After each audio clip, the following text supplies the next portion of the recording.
Hello everyone, welcome to Masterclass, YouTube Masterclass. It's Coursera is the school that we give units through for either Harvard, the university, to pick up credits there, or at USC or Calarts, where I'm somewhat of a registered professor there. Well, I'm really a registered professor there from the Library of Congress, but like, little do we know that there's so much staff that it's hard to keep informed who everybody is, even though there's get-togethers. Unfortunately, I'm in a remote location, so I have to talk to my friends on the internet, and they just communicate what we need to know. Now, special effects have really come a long way, and there's so many things to talk about in terms of digital special effects that I've got to slow down a bit and go through digital special effects, maybe even the advancements of AI in special effects, and how those are like nowadays, since they're digital, they're like the CGI animation almost, but it's over a live action film. And so these special effects that were cartoons moving are usually what special effects are anyway, but they look so realistic even though they're cartoons, that it's like they take the cartoon animation off, and then what's left is the picture of the live action. And it's really interesting because these movies that they digitize to look a certain way are a lot like the movies we're going to go through. One of the 1933, that was the year that RKO made so much money off of King Kong that later they could give carte blanche to Orson Welles on Citizen Kane. But that the digital effects are made in the same way means that they're animation, see? Because what they used to do was stop-motion animation, which could be in-camera and a laid-on effect. And the thing with King Kong is he was animated, people wore suits, people made forced perspectives with the cameras. It was all set up as special effects that sold this movie, and King Kong was one of the biggest blockbusters of its day. It was one of the first that made that much money that you considered a huge hit. And the point is that like with stop motion, you're moving the puppet or the claymation or the King Kong monster a little bit each frame, and each frame has to be measured by the 24 frames a second rule, which means that 1/24 of a second is where each frame lies. And then you have to figure out what would cause persistence of vision. In other words, enough frames going by at once to look like they're moving. And, we find that effect. It was at the beginning of cinema with W.K.L. Dixon, and now he had that bet on the horse race, and they were seeing if horses' legs all raised at once when they ran.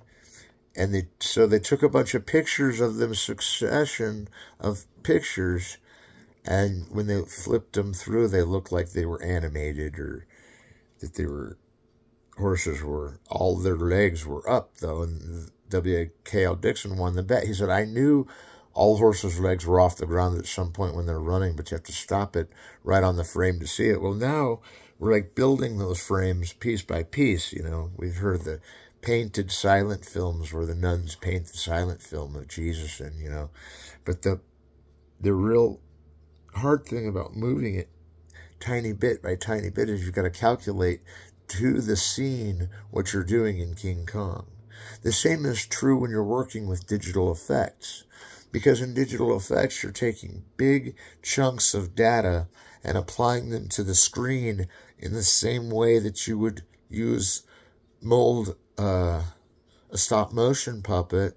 You would mold the camera angle and the type of 3D model you're building and how it looks and how it can get around on the axis so much. And you take the character you create, and then you puppeteer it by doing the same thing, by taking a click of a picture at a time, even though it's off the computer, and then it prints onto the photo lab, and then you repeat what you see on the big screen as much as you can.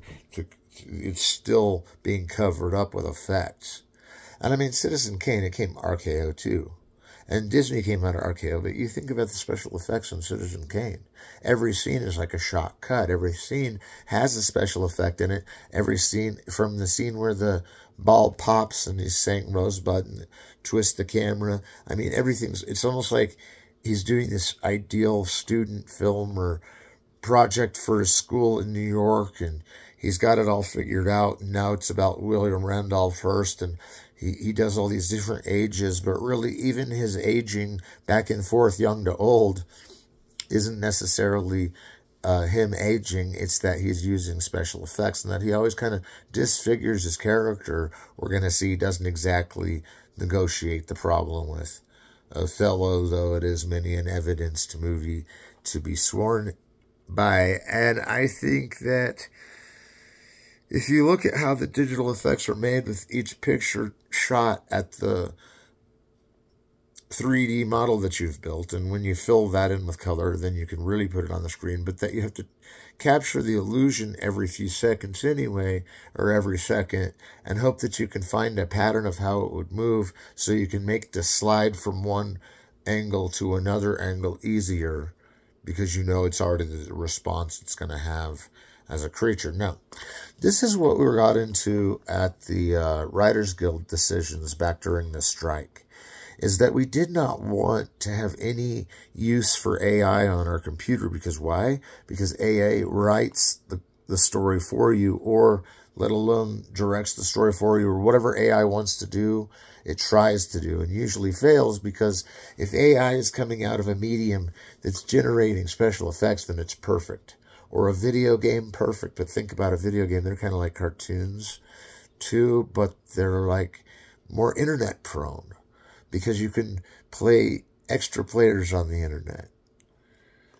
And the digital frameworking of these films, when you're taking the picture, even with Toy Story, for example, they still have to take the individual pictures to line them up to show that they're going 24 frames a second, or 29 frames a second in digital usually. So 29 frames a second, and now they've taken pictures of every one of those slides. And now they've done just as much work as the stop motionist, but now it's from one medium that transfers to our medium better and puts more of the animation over it. And AI, you can use it in special effects, because all it is in that is like this almost infinite quanta. You know, like, we're just going to guess everything that we can for you. AI, we learned a long time ago, originated like in the game Street Fighter or in the game Contra, where the final enemy becomes harder as the game goes, depending on how strong your character gets. That's one way to look at it, but check this out. That actually, in Street Fighter, the computer guy learns your moves. So you use moves against him, but think about HAL from 2001: A Space Odyssey. And that's got a lot of the best special effects in it, hands down. The ships dancing, the monkeys at the planet that like throw up the bone and it becomes a spaceship. The journey through Jupiter and beyond. The Zarathustra images, all of the monolith shots. I mean, and then the airlock and the astronaut fluttering off into outer space. I mean, this is special effect extravaganza. And what would you know, but Hal has AI, because Hal has this, like, psychology test he's doing. But, like, Hal's smart. He's smarter than the humans because he's a computer, but the humans know how to deactivate him in case he gets too smart and starts killing off the crew, which was kind of, sort of, not meant to happen. But AI wouldn't probably do that, but it would ruin you as a writer, because it takes random pieces of chunks of writing, and it's usually pretty mediocre. Not even that. Like, it talks about itself as being bad or good, and usually chooses good. And that's all it really knows what to do, because it's data eating. And I don't think that that's the problem, because everyone wants to be a data eater and eat data. I mean, there's so much data that we erase that, like, everybody wants to eat a little chunk of data, right? But just trust me on this. Like, the digital effect day hasn't made it any easier, and now they're sending different movies to different art houses. I mean, imaging houses and the special effects houses, like Digital Domain, where I have sort of been studying scripts that would need a special effect, and it's like Digital Domain already has like a list of thousands of effects that are for movies that are in progress or are going to be in progress.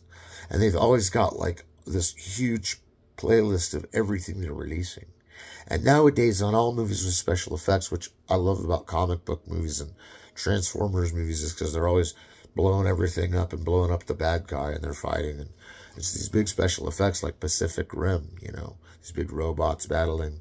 That's cool, because that's like leading you to say that you trust them to do digital animation with whatever means, even if they used AI to determine how the chick's hair should flow at Elemental. Because it's really just a trick for quantum measurement in special effects, animation, and the like. And I think that if special effects and animation can hold AI, then CGI of any kind could hold AI, but you don't do it to define the parameters of what the characters say unless you want something really generic. And there's even something to be said about that really plain generic thought. But these movies like King Kong are not generic. I mean, they set a genre of the monster movie. And we've been talking about horror films and how they scare us and how they do with special effects. And you'll notice the costuming of some of these horror films we talked about, like even Texas Chainsaw Massacre and Night of the Living Dead. One of the things is everybody in that movie, in those movies, is wearing modern clothes. It's like that Herbie Carnival of Souls precedent, or that Psycho movie where everybody's wearing modern normal clothes. They're not all hunched over as like the Shrewsbury Friar Club or whatever, you know. And so these guys in King Kong are building these big stop motions of King Kong to like fight with a dinosaur, and he fights with a dinosaur and kind of gets up on it and tries to fight the dinosaur, squeezes its jaw out. And it's all done in special effects. But now we don't have those kind of interests as much because we don't want to see any animal hurt. And I don't blame you, because when the parameters for the Humane Society were set during the Adventures of Dolly in 1909 by D.W. Griffith with the Humane Society that he opened, you weren't allowed to show any animal getting in harm on a film. And actually that spread over to the human domain even before that, like you can't show harm to a real human. And they kind of figured that out a long time earlier in film when they were just filming things and, you know, benches and Eiffel Towers and whatever it is. But King Kong is like this big monster that he falls in love with. They raise 'twas beauty killed the beast. And I think we're going to have a lot of fun deciphering how the Ray Harryhausen type effects have gone through the ages with the stop motion. And I think the stop motion is one of the most beautiful parts of these King Kong movies. And, of course, it was cool that it paid for Kane. Kane had special effects, all the dozen. And if you think about RKO, they were able to develop Disney out of it. So it's like, and the comic book movies of today and Transformers, I mean, everybody complains that there's too many of them. And they're like, oh, I even used to complain. I'm like, all they release is comic book movies. Now, I love comic book movies again. I'm free in a Kevin Smith way to enjoy the perils.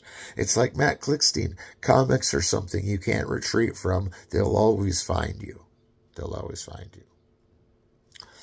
And your comics, you can sell them, you can get rid of them, you can trade them in. You can read them all 100 times, then do that, or keep them forever in a shrine. But comic book movies are good because not only are they from comics, which we know we love comics, right? So comic book movies are pretty good because they get these good actors and these good costume design and this really good special effects. And the special effects are kind of the CGI that cover up the realism. And the realism trades places with CGI, all in this digital magnoscope that's capturing everything on frame, and then they're immediately adjusting the special effects for a sketch at the beginning to see what notes they're going to use when they go back through the film and put all the special effects in. And some may come from the clip show of 1,000, but rarely ever do. But they're cataloged anyway because they're important special effects, and that's why we do what we do. I mean, I could be ready to tell you about a lot of things about Disney coming about from RKO and Disney buying Marvel and getting that money to back up studios to come back and Why do we love comic book movies? Because they pay for all the other movies. And it's like, why do we love football? Because it pays for the whole school, you know. Everybody that has a football team knows that they get most of the money for their school built up through the football team, and that's not a bad thing. Why not? You know. One thing is that you should notice about these films is they're really expensive. You know, like King Kong was really expensive to make, but it's kind of B subject material. But it isn't, because they show it in a total RKO, like, elegant way. Like when King Kong's breaking out into the hallway of the men in the theater and smashing through there. It's like there's a certain humanity lost to it all because they're tiny size compared to his, like, Gulliver's Travel guy that's going to step all over him, you know. And so we say that the costume design, very essential to the 30s. This was around the time of the Great Depression, but they were spending lots of money on movies. Now, spending lots of money on movies just means making a movie. Because making a movie doesn't come straight from your pocketbook. It comes from about 1 million people's pocketbook. And then everybody's sharing. And I hate to say it in that sense, because, like, let's say purse or wallet. But now that we've seen pickpocket somewhere in the series, we can't even take that seriously. Because, like, now we're going, okay, give me your purse. I'll tell you how much you owe me, right? But I'm not just talking about theaters taking you in. I'm talking about people banking on theaters taking in. And then there's people that are banking on the movie. And then there's those artistic types that just throw damages of money at the film if they can, and direct other people's money at the film if they can, in whatever way they can. And then the film gets made and it's big. But these rich Hollywood directors who are amazing at what they do, they kind of live eccentrically just like all the other directors, but they don't have, like, the millions of dollars it costs to make the film. They may have that in pocket change from making a lot of films that were good, and they did get paid heavily, but usually the money that came out of the film went back into the film. This is a concept we've suggested, that the money that goes into the film is how much the film is worth. And so you hike up the cost of a movie more expensively than you get paid in the long run, because what you get paid goes into the movie too, and that's part of the budget. So now that we've solved all that, we can see why special effects would help out in making it more entertaining, like the RKO Disney cartoon where the guy's waking up in bed and he's seeing, like, these let's all go to the movies looking cartoons running at him. And it's really cool the way RKO let Disney thrive at the time, and it was one of the top 5 studios with MGM, Paramount, Fox, and MGM, or MGM, Fox, Paramount. Well, anyway, I didn't get the whole thing. MGM, Fox, Paramount,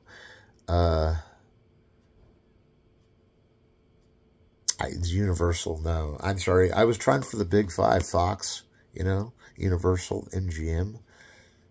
No, I'm getting it wrong. So I'm not going to go back and start the lecture over, though, because I feel as though MGM, Paramount, Fox, RKO, and one other studio that I'm somehow gapping out are the studios I've mentioned a dozen times. And I have to admit to my crew at Digital Domain, that makes me look pretty sad on film that I'm a teacher and I made these mistakes. I can't go back with special effects and just bleed out that one part and say that was intentional, so later I could say, let's go edit it out. And most people, even doing Masterclass, can film these kind of videos and don't have to film it in a live setting, but that I've got a classroom and we make mistakes. And I've made mistakes. I've actually Phantom menaced out on a movie before and had to switch movies, and some of it shows up. But you are getting a quality education from this class. I guarantee you that. I'm Library of Congress. I come from USC and Calarts. I can teach you the ways of special effects. Let's all calm down. And remember that this is why we love Marvel, and because they take after the King Kong Godzilla genre, where the giant robots fight in the street. And that's what I was trying to get at, is that he fights all these big monsters, and that Pacific Rim has these big battle cruisers ramming each other, and it's a real distractor for when you're not doing anything and just want to watch robots destroy other robots. And it's a cool way to do it. It's not the robot holocaust like which was in the movie Animatrix. Yeah, it wasn't the Animatrix. But we're going on to the next one. This one's kind of a scary one, so bear with me, everybody. We're going to be scared for a minute. This is a horror film. It's the scariest horror film of all time, besides Psycho, really. And I've got to press this button. Everybody hang with me. Okay. And Nosferatu, he's scary looking in that you can see his fangs are down through his front teeth. You know, when Klaus Kinski played this part for Werner Herzog in the 70s in Germany, which this one's in the 20s at UFA, before it gets taken over by the Third Reich. And it's Nosferatu. And that there was this whole article about Hollywood from... there was this whole argument about German cinema and how Krakauer was saying that from Caligari to Hitler, he was saying that one thing leads to another leads to another. My theory is less popular. I think Germany was probably under attack at the time. So a lot of it got blown out of proportion because they're trying to get the rest of the world to help them out because they're already being attacked.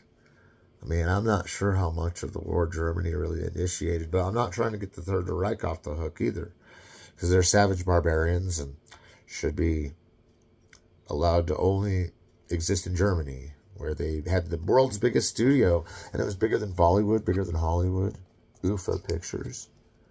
And they generated these big, scary movies like Nosferatu, and you can kind of see the Nosferatu creature on the back and everything. That's spooky.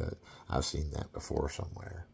And these scenes are in different versions of these movies. These versions, for effect, of course, have different versions. In Nosferatu, they keep finding footage that goes in the movie. They've got most of it pieced together, 99% of it pieced together. In this article that Krakauer writes from Caligari to Hitler doesn't make much sense in retrospect, because a doppelganger, shapeshifter, you know, somnambulist, as in Dr. Caligari, a lot of that's still coming from the same incident of the Golem, where you put a scroll in his head and he fights for you. And all of these things are like these mythic folklore, and they're all being used through German Expressionism, which does come from Wagner.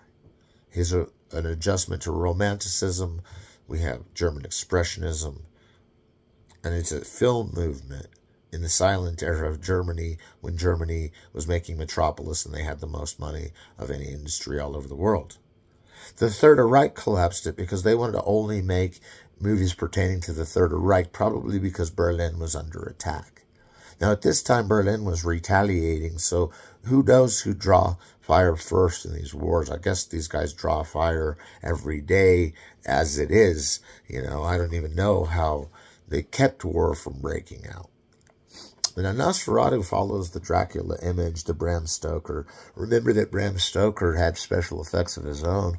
He had Ouija boards, and Mary Shelley with her own Ouija board writing Frankenstein, and him writing Dracula, and Lord Byron was there for both books being written, and that they had their own effects of talking to the dead, like necromancy or whatever that is. I don't know. I don't like talk to the spirit land. The spirit land doesn't talk to me. I don't really have any spirit land that I expect to hear out of thin air, but in movies, you kind of expect to hear someone say something out of thin air. But in this movie, it's a silent film. There's even been a typo negative score of this Nosferatu movie, where typo negative plays the soundtrack for the movie. And following the original Dracula story, he does live in this huge castle that's like been around so long it looks like it's about to fall under or something, and it's there in its glory, but it's falling to pieces really. And he gets in all these caskets, and it really does look like Transylvania, and he moves these caskets in a stop-motion special effect. So the first special effect we have is his costume, which is like this white makeup, these teeth, these ears, and they're special effects, especially because in a horror film, they're so exaggerated, and in Expressionism, they're so exaggerated that they're special effects. Even his makeup effects make him look like he's a real vampire bat kind of grown into a Nosferatu. And that's Dracula. That's the German for Dracula. Now, it doesn't go much into the Vlad the Impaler story about how there was that guy that killed all those people outside of his house because he didn't want to let anyone in, and his name is Vlad, and he drank, in that Coppola movie, he drinks the cup of blood. That movie had great special effects. Some are in camera. They say that Coppola movie of Dracula has a lot of in-camera effects, if not only in-camera effects. And I don't know. Because one of the scenes they do on there, there's like this scene where there's these three old people sitting around, and they're like the Countess, the Butcheress, and the butcher, the baker, and the candlestick maker's wife, okay? And they're vamping out on their teeth, and it looks like they've got this like inline channel brought in, and that's the only thing these three actresses were ever made for, was that part. And if you find the right hidden channel on the satellite, you'll find that scene of them talking back and forth saying, "Did you see much from Gooseberry Lane?" And then the other old lady kind of turns to her and is like, "Nothing that I couldn't snack on in a hunger strike." They're just like evilly cackling these scary things. Scary, scary things. And I think that might have been the special effect that never dies, because they kept filming that scene and made like hundreds of versions of the movie with a different scene in that part for almost every copy. And I don't even know if the director knows that. I'm not going to tell him, because he might say that's an old wives' tale or something, and it might be.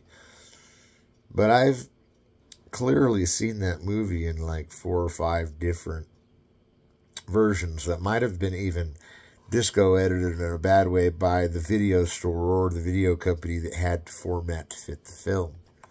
But why that scene in Dracula, Bram Stoker's, is all looks like out of the movie Saw, but like in the Renaissance era. It's scary, man. I mean, so these Dracula movies take it for the scariest, like Blood for Dracula by Andy Warhol and Paul Morrissey. Those guys, and Joe D'Alessandro, those guys know how to make a horror film.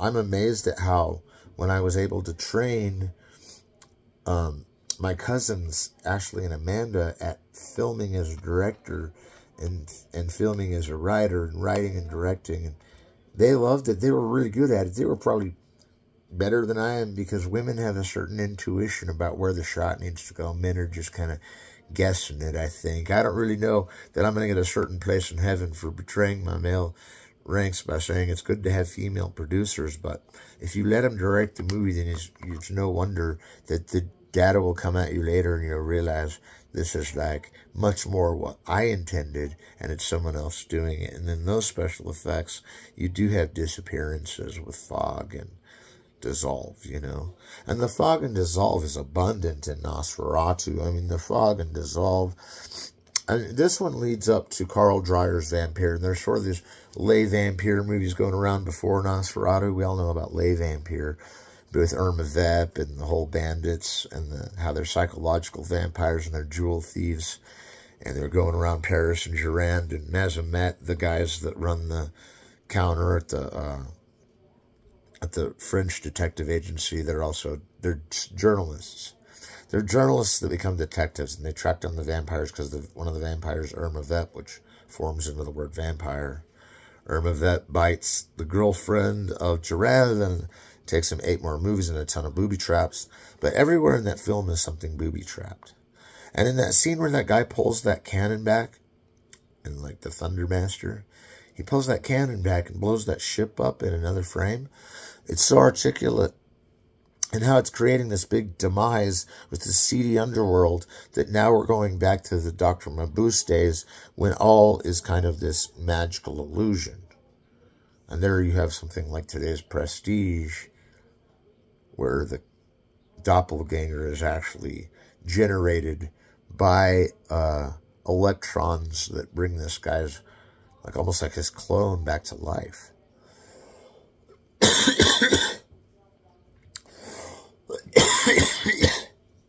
Excuse me, everyone. So, I'm going to go slowly through what I think is important about Nosferatu. Nosferatu is a movie that was around the time before Fritz Lang left after making M, because Hitler was coming down on Ufa and all German filmmakers like G.W. Pabst and, Robert Wiene. They were all being shut out of the movie theater, and they were closing UFA to get money prepared for the war, that the war was coming. It didn't really matter who drew fire first. Historians can't even claim they knew, especially with these states constantly firing at each other. So, now he gets in the caskets. He's on a ship. Everybody on the ship gets the plague and dies, and these rats come running off, and it's totally nasty in the middle of Dracula and Nosferatu. And then he seduces a young maiden, but that's towards the end. We'll just skip to the end. He seduces a young maiden, but she actually tricks him. So she lets him drink all her blood, but he doesn't finish drinking it until the morning. And that's like when she's like, gotcha. He's like, now he's in the daylight and he melts. Vampire doesn't exactly melt, and he never really fully reveals himself in Vampire by Carl Dreyer. That Carl Dreyer has a lot more editing techniques, and Murnau and Nosferatu has a lot of editing techniques that even get exquisited by Werner Herzog in his Nosferatu, which is a hearty remake. Now, here's one thing that you got to understand about Nosferatu.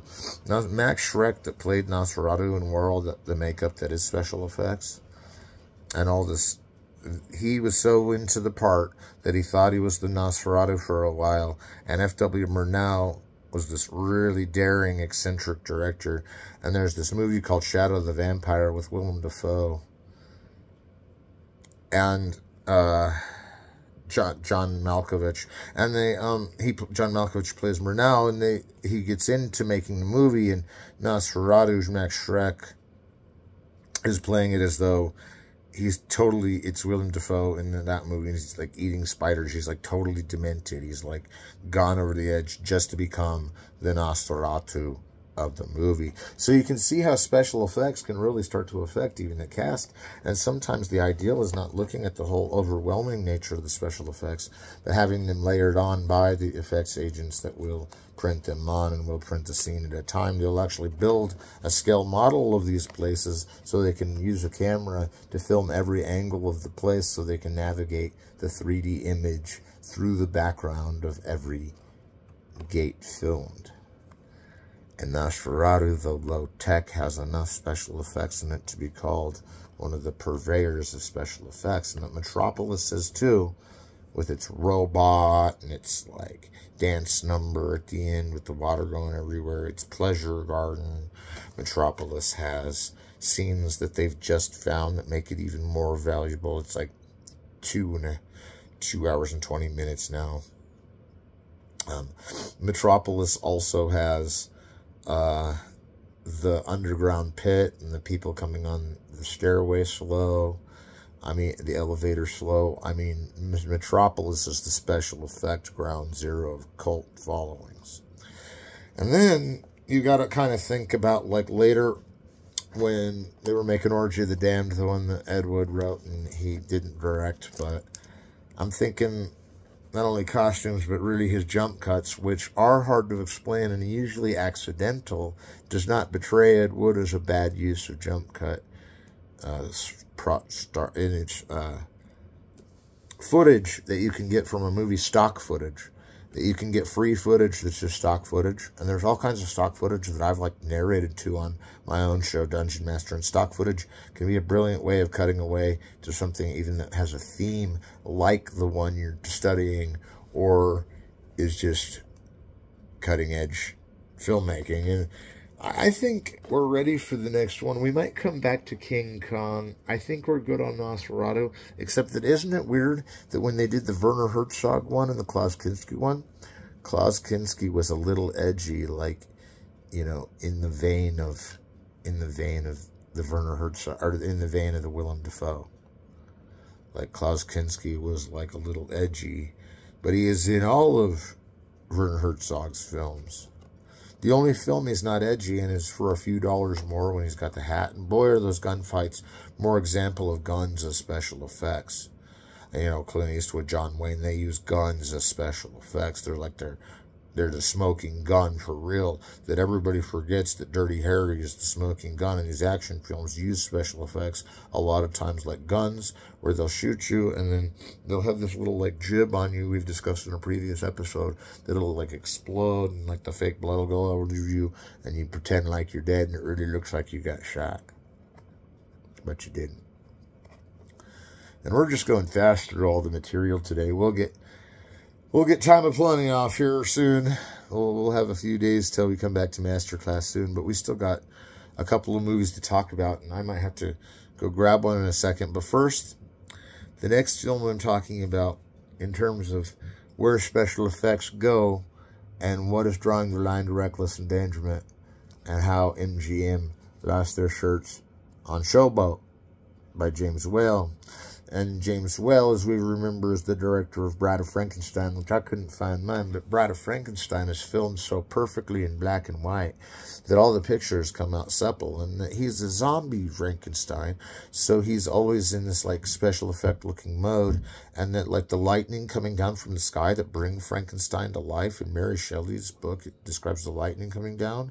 And he's like, it's alive, it's alive. That lightning was a special effect. They didn't really have like lightning shooting down those narrow tunnels. I mean, they might have at first had electricity shooting down them, but by the time it zaps the dude, they're not really zapping the dude with real lightning, just like on Star Wars when the Emperor's zapping Luke.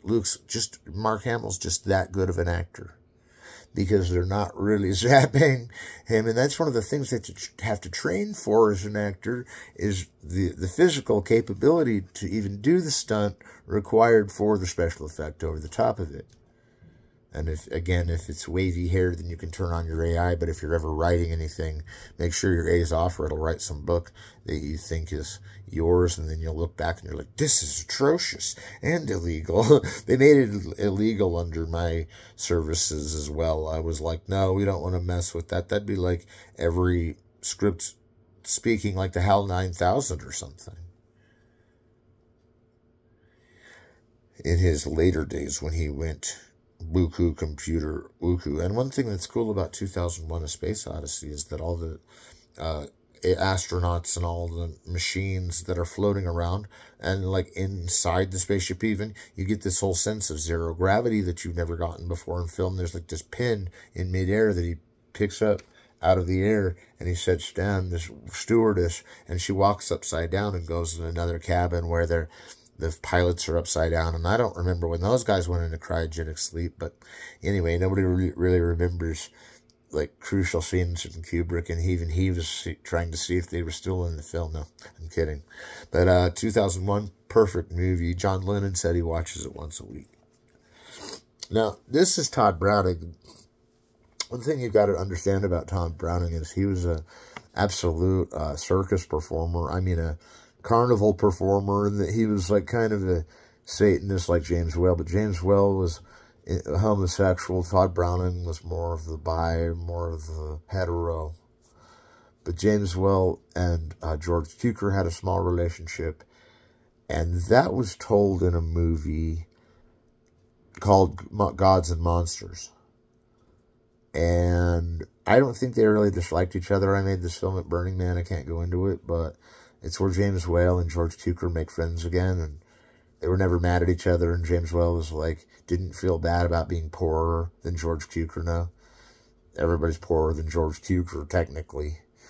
But anyway, now, Todd Browning, Freaks. This is horror film. This is where we're drawing the line on special effects that we want you to figure out what to do in a situation like this, which is, we're going to do a movie about circus carnival freaks, but we're not insulting the freaks because they're actually the cool dudes of the movie.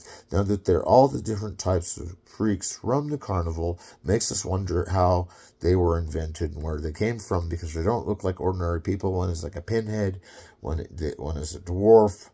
You know, there's even a guy that never ages. There's like a curious case of Benjamin Button going on. I mean, they've got all these freak shows in the freak show, but they're all real freaks in the movie. That this movie uses real freaks from a freak show is where you're going. I thought they put that rule into movies where you can't harm anyone on camera. You can make it look like they harm someone, but can't really harm anyone. But Todd Browning said he wanted to use the real deal. If he was going to make a freak show movie about a freak show, then he was going to use real freaks. And he got those guys excited and got them all interested in the film because they're pretty much the winners of the movie. And that they get their way more than anything isn't just what the film's reflecting, but it's how one of the members that joins the circus, and his lover, per se, on the run in the circus freak show, they're in the regular human side, right? Which is boring and lame and not Wizard of Oz like these guys. But the guy in Freaks, Peter Hyams,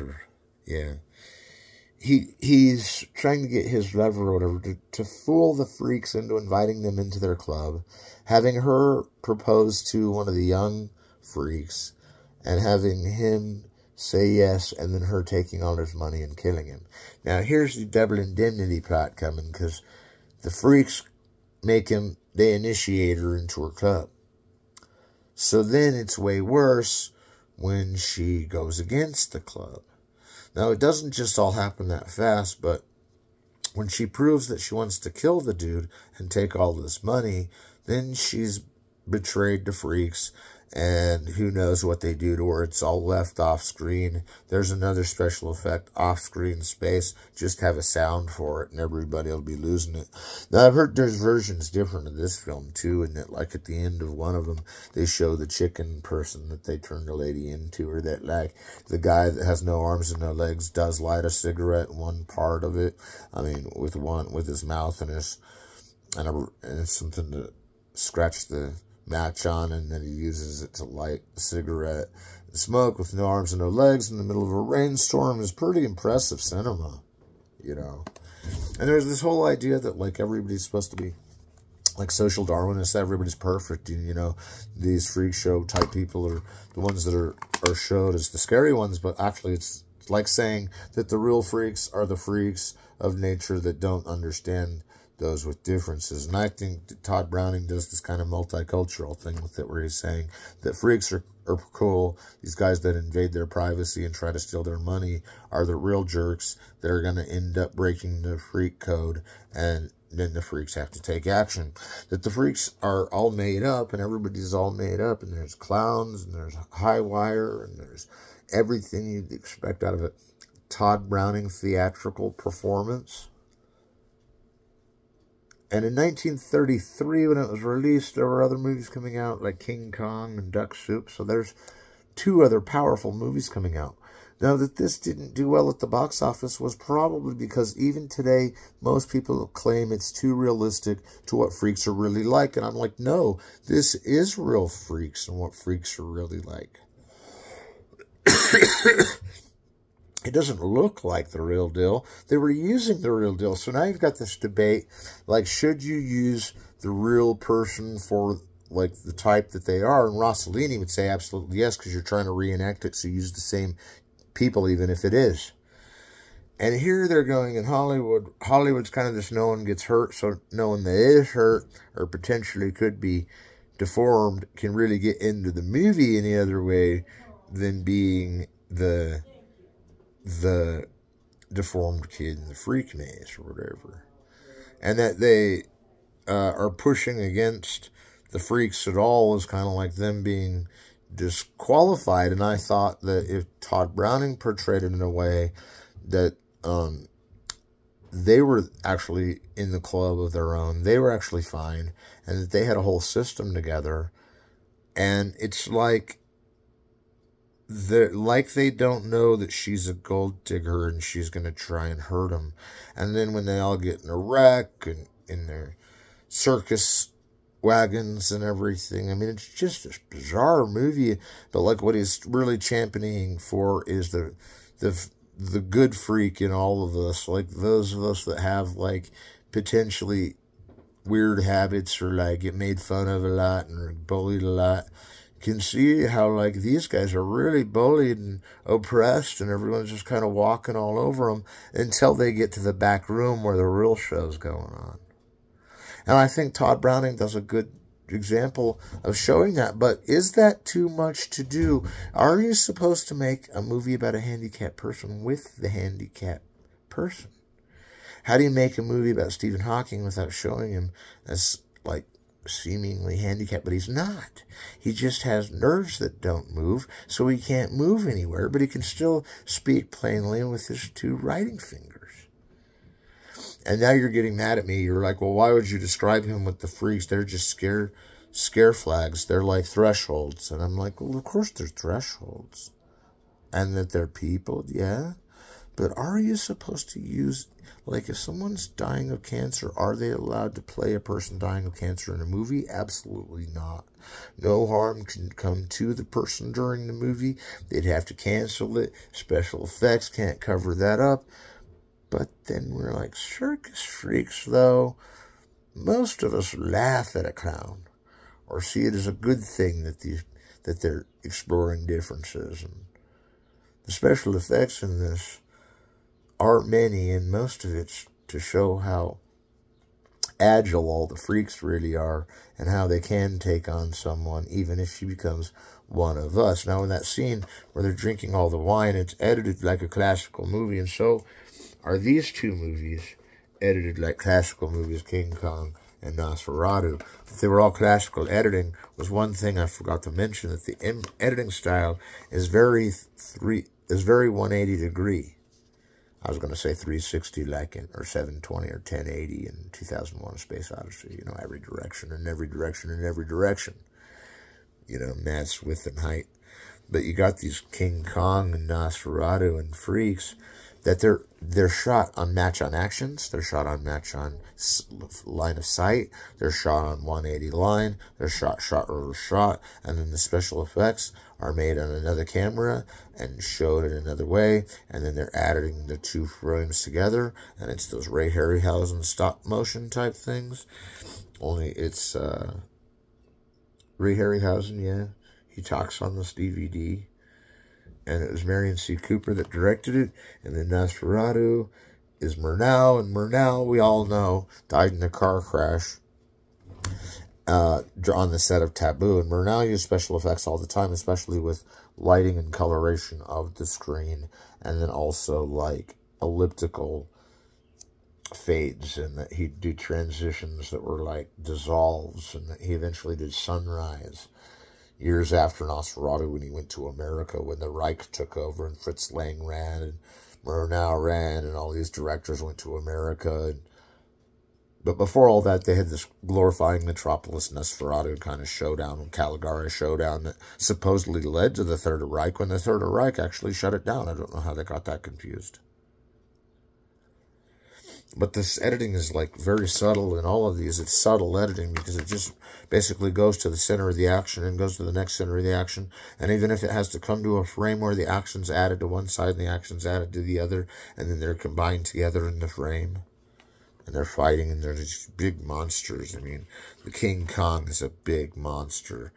And these guys are the little monsters, right? The freaks. They'll bite at your knees, you know, until you get on them. And then, like, King Kong, he falls in love with the lady, doesn't want to get shot, doesn't want her to get shot, climbs to the top of the Empire State Building, sets her down, and gets shot by a bunch of planes, and goes down. So 'twas Beauty Killed the Beast. And I'm not going to keep you too much longer, students, because you've been under my bane for days now.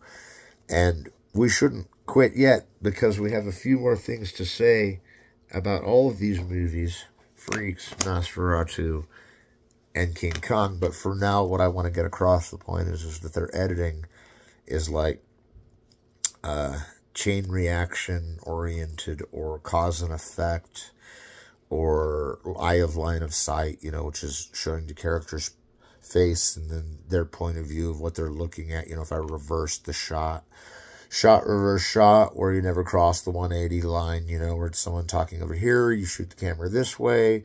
Someone talking over here, you shoot the camera this way. You know, you just never cross the line, because if you cross the line, everything looks like it's pointing the same way. You know, you're taking a picture of one person across the line, and then you're going back the other side and taking the other angle. You have to have angles that match in a match of action, too. The angles all have to match. And of course, this takes the cinematographer much time to use the tape and look out, but the aspect ratio of these is all 1:3 to 1. It's classical aspect. I think that's one of the reasons the editing is so soft, although the dynamism of these monsters is unbelievable. The creature effects still stand strong for today. They still stand as the testament to why they do special effects in movies, and they lead to movies like Pacific Rim and Transformers and all those things we love about special effects. And again, the Marvel movies sell because they have the special effects that cover the realism.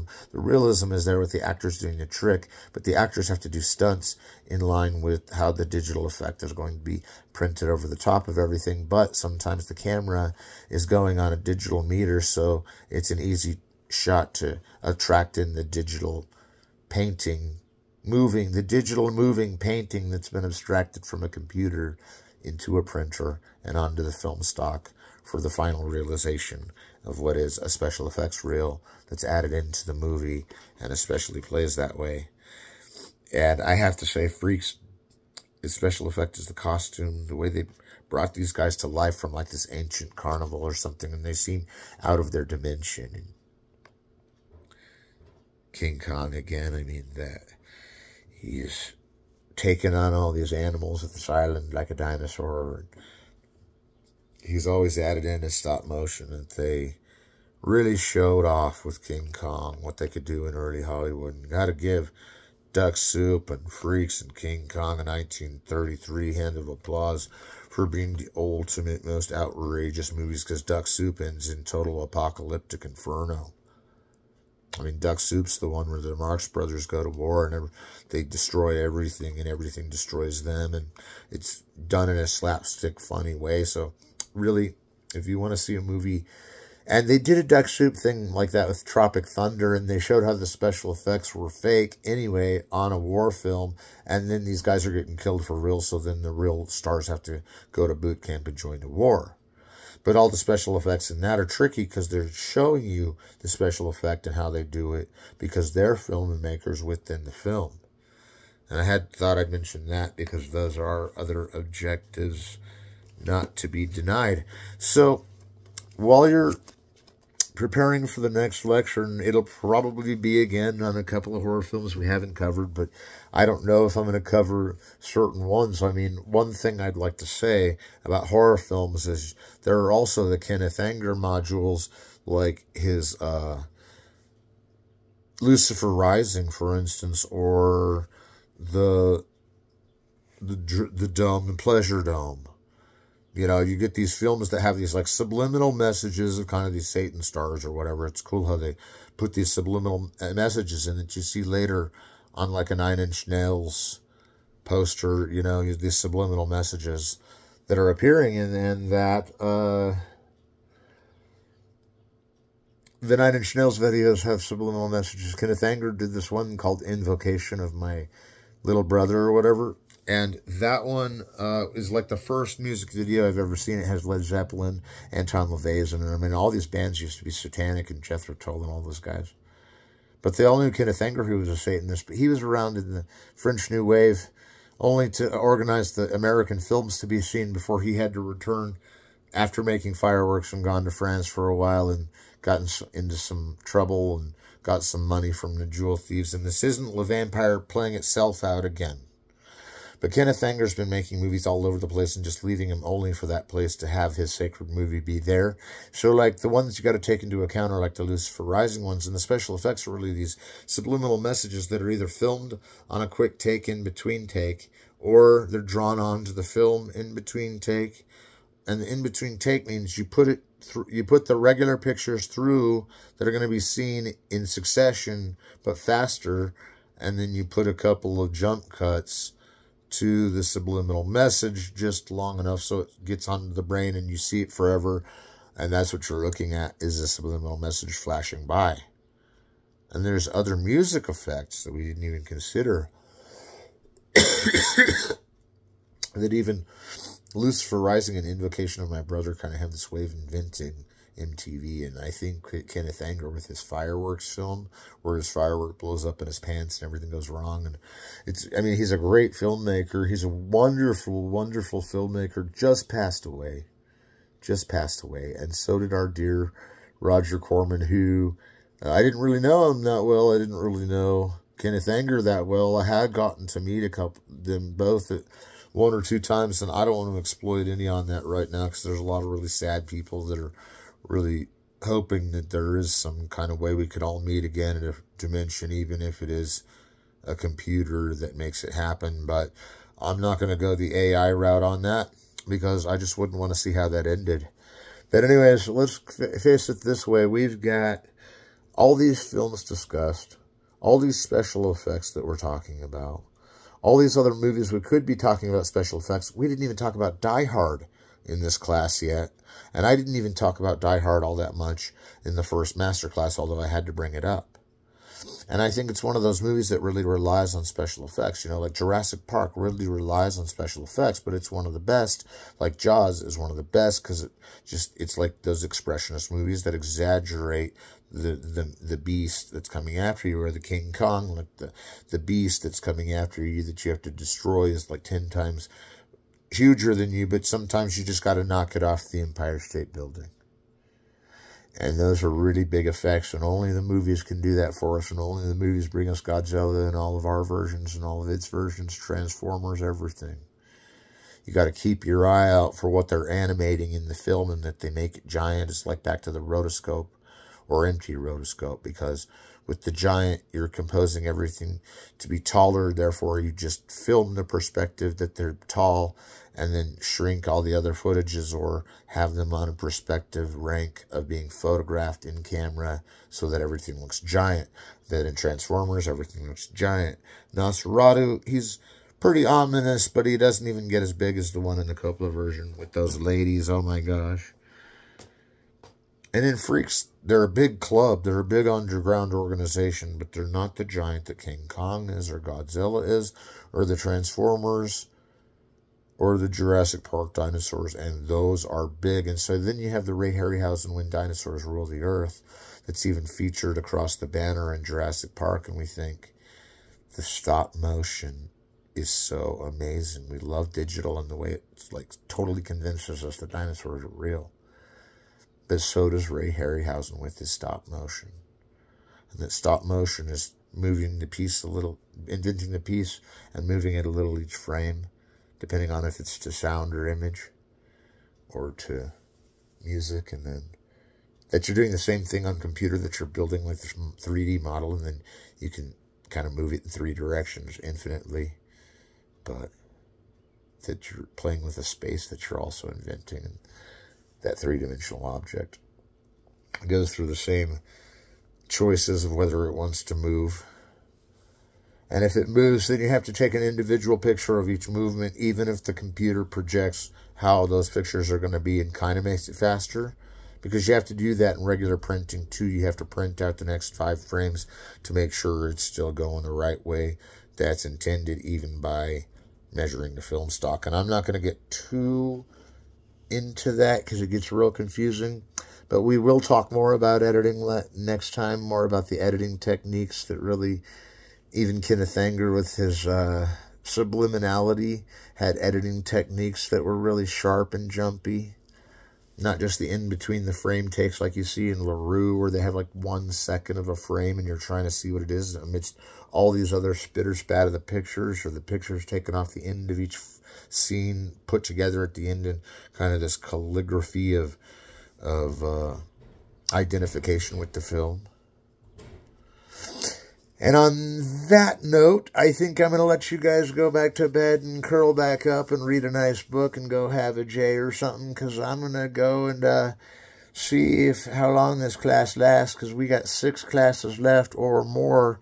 And you better hang in there, because we're learning so much about special effects that we don't even have the notebooks to contain it all. All right, we'll see you guys next time.